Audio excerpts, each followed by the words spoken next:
Dopo anni di permanenza nel Museo Archeologico Nazionale di Cagliari, Manneddu, il gigante pugilatore di Montebramma, è tornato a casa nel Museo Civico di Cabras ad accogliere l'imponente statua non solo le autorità ma anche gli alunni delle scuole primarie, un momento storico che segna una svolta nella gestione dei giganti di Montebramma grazie all'accordo tra Comune, Ministero e Regione Sardegna. Manneddu è tornato a casa, oggi è una giornata molto bella per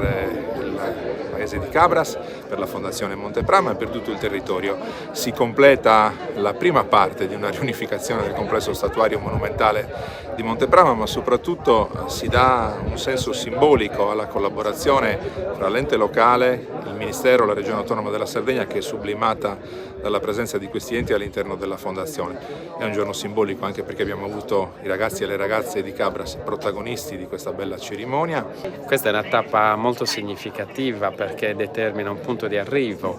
cioè abbiamo questa scultura che rientra a casa non essendoci mai stata se non alle origini, in frammenti spezzettati nella collina di Montebramma, poi è stata rimessa in piedi, gli si è ridata vita col restauro, ha girato l'Europa e ora anziché rientrare a Cagliari, al Museo di Cagliari, rientra al Museo di Cabras. Quindi è un punto di grande significato. Il rientro anticipa quello che succederà, speriamo, nel tempo più breve possibile, cioè quando la nuova ala del museo sarà completata, tutte le altre sculture che come Manneddu si trovano a Cagliari, e sono 33 sculture,